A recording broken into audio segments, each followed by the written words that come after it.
안녕하십니까. 1월 31일 금요일 말씀 묵상 함께 시작하겠습니다.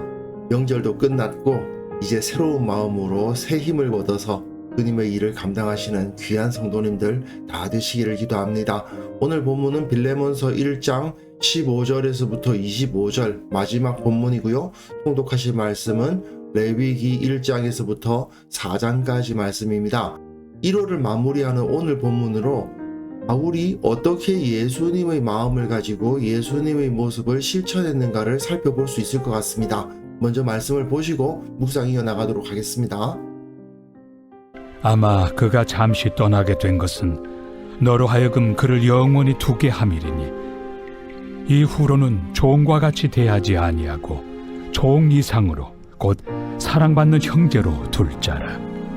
내게 특별히 그러하거든 하물며 육신과 주 안에서 상관된 내 길이야.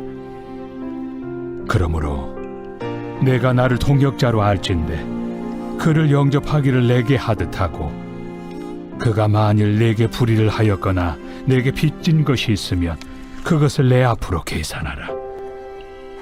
나 바울이 친필로 쓰노니 내가 갚으려니와 네가 이외에 내 자신이 내게 빚진 것은 내가 말하지 아니하노라.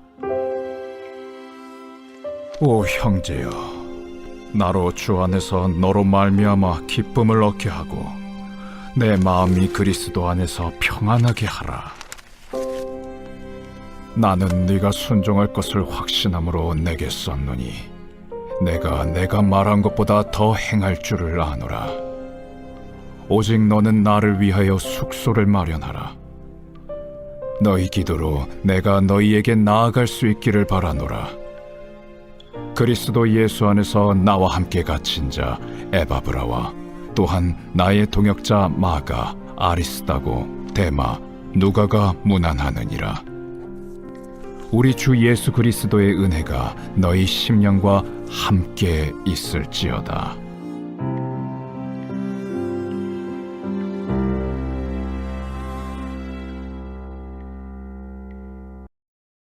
이제 빌레몬서의 마지막 부분이라고 할 수 있는데요. 빌레몬서는 어떤 신학적인 가르침이 있다고 말하기는 좀 어렵죠. 로마서나 갈라디아서나 에베소서나 이런 데서는 신학적인 가르침이 있지 않습니까? 하지만 빌레몬서에는 신학적인 가르침은 안 나타납니다.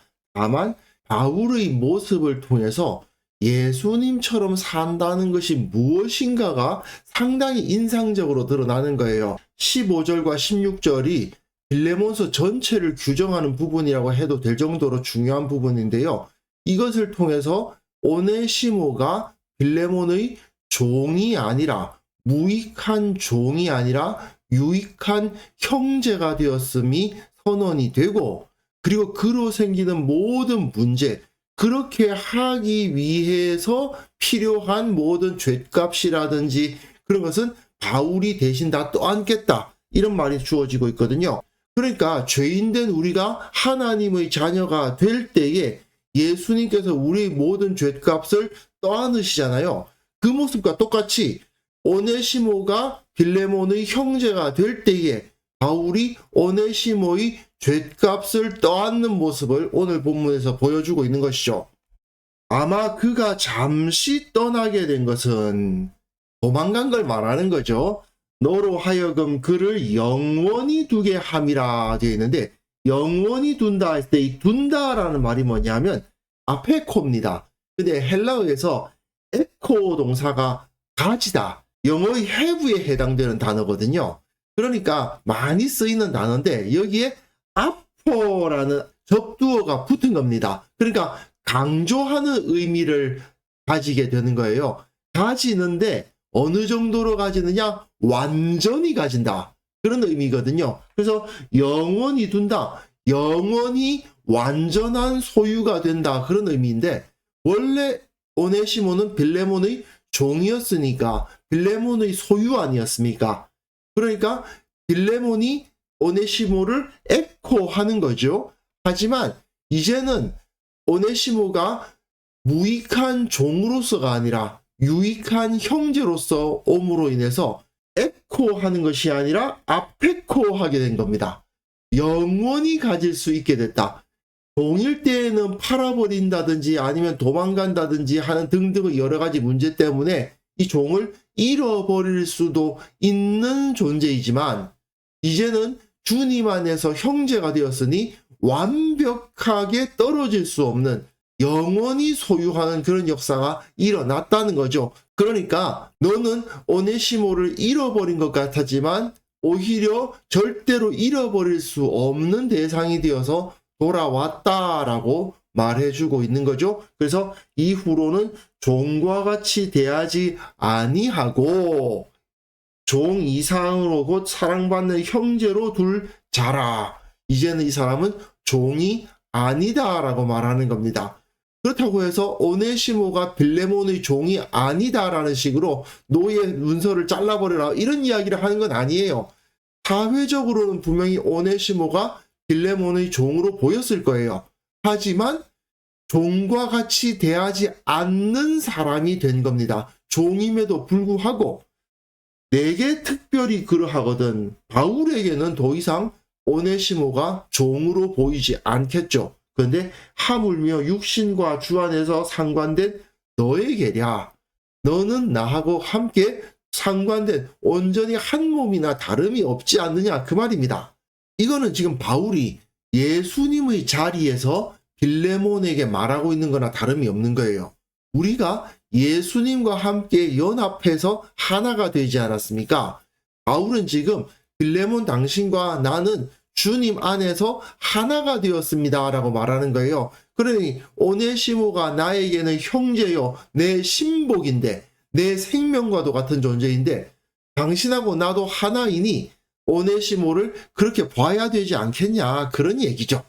그러므로 네가 나를 동역자로 알진대 그를 영접하기를 내게 하듯 하고 네가 나를 동역자로 알진대 하나 된 자로 알진대 내게 영접하듯이 해달라고 요청합니다. 이것은 마태복음에도 나와 있죠. 너희를 영접하는 자는 나를 영접하는 것이요 나를 영접하는 자는 나를 보내신 이를 영접하는 것이니라.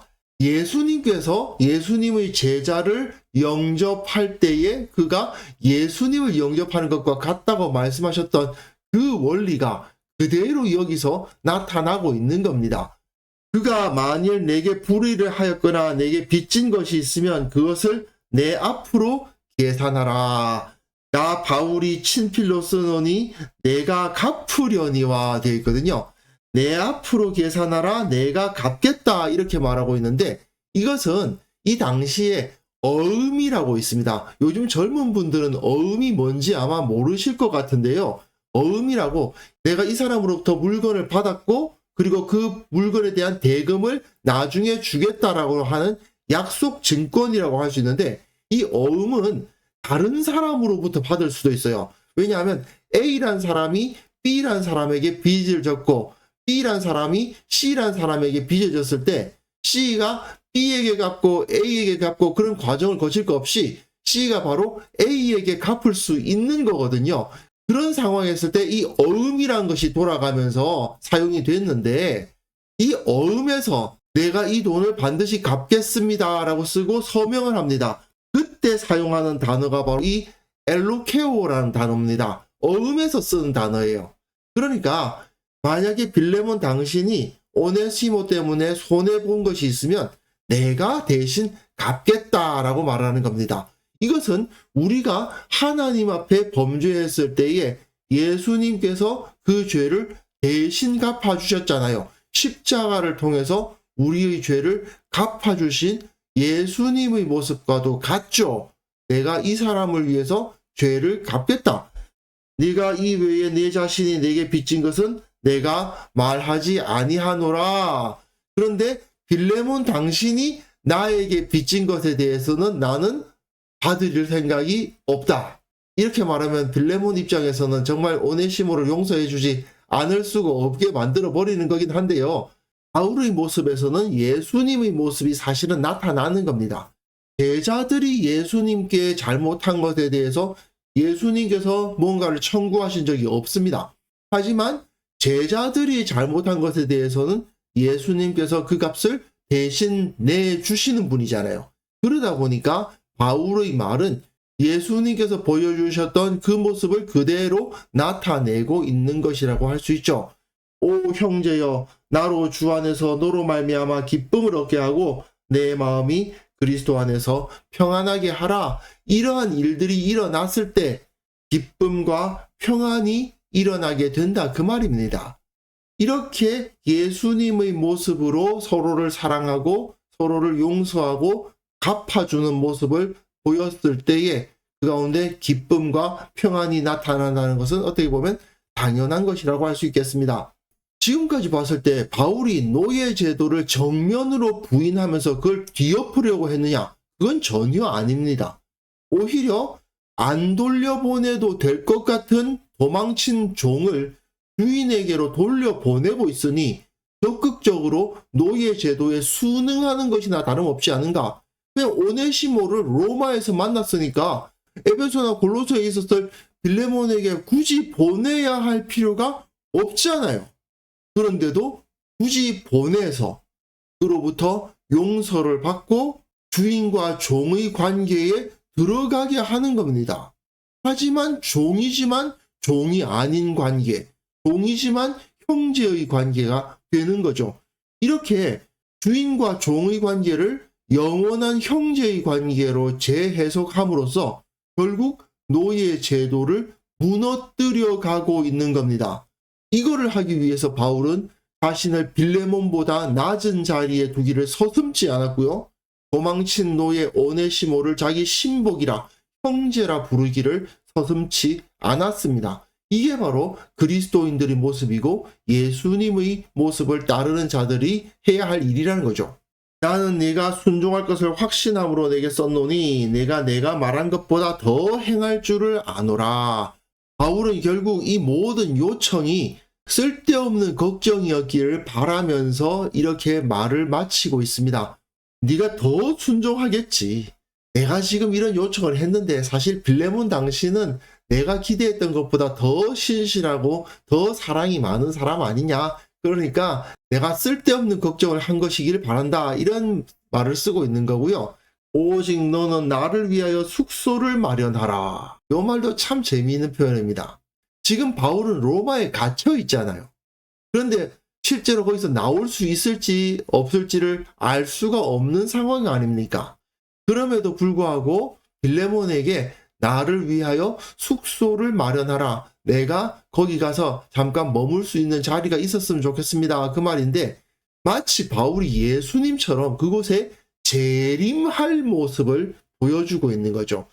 예수님의 재림을 기다리는 것처럼 바울이 다시 오기를 기다리게 하는 겁니다. 너희 기도로 내가 너희에게 나아갈 수 있기를 바라노라. 우리도 주님께서 다시 오실 날을 바라보며 기도로 준비하지 않습니까? 마찬가지로 바울 역시 다시 저들을 만날 수 있기를 바란다고 말하면서 예수님의 재림처럼 자신도 형제들에게 나아갈 수 있기를 바라고 있는 거죠. 그리고는 이제 인사를 하고 있습니다. 그리스도 예수 안에서 나와 함께 갇힌 자 에바브라와 또한 나의 동역자 마가, 아리스타고, 데마, 누가가 문안하느니라. 에바브라 이 사람이 골로새 교회를 개척한 사람으로서 골로새에서 바울을 찾아와서 골로새서를 써달라고 요청한 사람인데 나와 함께 갇힌 자가 되었다고 해서 실제로 거기에 감금되었을 것이라고 보기는 어렵습니다. 그냥 바울을 돕기 위해서 스스로 그곳에서 떠나지 않았다는 의미가 아닐까 생각이 됩니다. 그리고 이 외에도 이런 사람들이 바울을 돕고 바울이 못다한 복음사역을 해낸 사람들이었던 거죠. 우리 주 예수 그리스도의 은혜가 너희 심령과 함께 있을지어다 라는 인사말로 이제 빌레몬서를 마치고 있습니다. 결국 이 모든 것이 예수 그리스도의 은혜로 말미암아 하나가 되고 사랑하고 용서하고 베풀고 배려하는 모습으로 나타나고 그것이 결국 복음의 능력이다. 이렇게 선포하고 있는 것이라고 할 수 있겠습니다. 3번에 걸쳐서 빌레몬서를 묵상했습니다마는 우리는 그리스도인은 돈이나 권력의 힘이 아니라 자기를 낮추고 도리어 적극적으로 순종함으로써 그 어느 누구보다 효과적으로 세상을 변화시켜 나간다는 사실을 확인할 수 있었습니다. 물론 이것이 가능하기 위해서는 우리 그리스도인들이 예수님의 모습을 온전히 따르고 모든 일에 있어서 예수님께서 하신 대로 실천해야 되겠죠. 예수님처럼 아무런 대가 없이 내 이웃의 짐을 대신 지는 사람, 그러면서도 예수님의 권세를 믿기에 세상 앞에 당당할 수 있는 용기를 가진 사람, 그것이 바로 그리스도인들의 모습이라고 생각이 됩니다. 우리 교회는 세상을 바꾸는 사람들입니다. 그런데 교회가 세상을 닮아가는 그런 일이 있어서는 안 되겠죠. 이 새롭게 우리 눈앞에 펼쳐지는 시간 가운데 주님의 능력을 나타낼 수 있기 바랍니다. 그래서 이 시간 함께 기도하실 때는요, 매 순간 주님의 모습을 담게 하여 주옵소서. 지혜롭게 주님처럼 살게 하시고 우리 교회 모든 성도들이 많은 사람들을 돕고 사랑하는 삶을 실천함으로 말미암아 세상과는 다른 삶을 나타내게 하여 주시고 그것을 통해서 주님께 영광을 돌리게 하옵소서. 함께 기도하는 시간 가졌으면 합니다.